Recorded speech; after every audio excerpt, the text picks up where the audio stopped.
السلام علیکم ټکنیکل امید ته بخیر راغلی. زه یم ستاسو ورور ذبیح الله امید.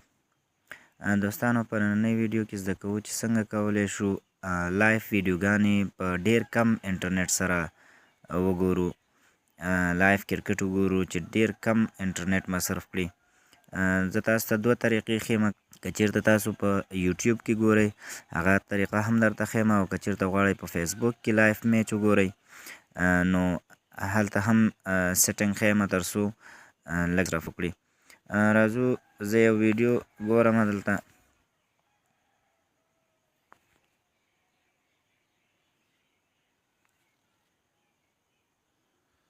کرکټ به ورته ورکړو لایف، خو په دې ټیم کې نشته دی.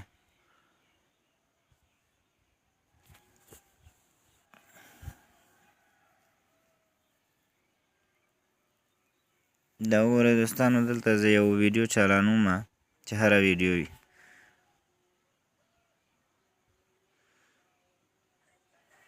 نو د دې لپاره چې د دې مصرف کم کړو دلته راځو سیټینګ ته او بیا راځو کوالټي ته. اولنی انتخاب وخی دوستانو، سیټینګ ته راځو، بیا کوالټي ته راځو، او په کوالټي کې منګه دلته ډیټا سیور انتخابو. کله مو چې ډیټا سیور انتخاب کړو نو دې به کوالټي لږه کمه شي او ستاسو نیټ به کم مصرفیږي. اوس راځو د فیسبوک لپاره طریقه درته ښیم چې څنګه کولی شو انټرنیټ مصرف پرې کم کړو.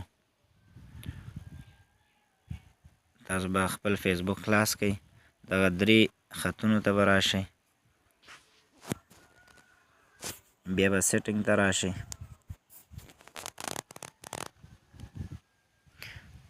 په سیټینګ کې به ښکته راشئ میډیا ته، او په میډیا کې به دلته ډیټا سیور انتخاب کړئ. دلته به اپټیمایز انتخاب شوی وي، تاسو دغه ټیک مارک به آنی، تاسو به دغه ډیټا سیور به انتخاب کړئ. او همدارنګه که چیرته غواړئ چې په نورو وختونو کې هم زموږ ډیټا کم مصرف شي، نیور آټو پلی ویډیو دغه هغه هم انتخاب کړئ. نو په دې سره به ستاسو انټرنیټ کم مصرفیږي. دوستانو که چیرته ویډیو مو خوښه شوي وي لایک کړئ او له ملګرو سره هم شریکه کړئ. که چینل مو نه وي سبسکرایب کړئ، چینل هم در سره سبسکرایب کړئ. تر بلې ویډیو پورې د الله په امان.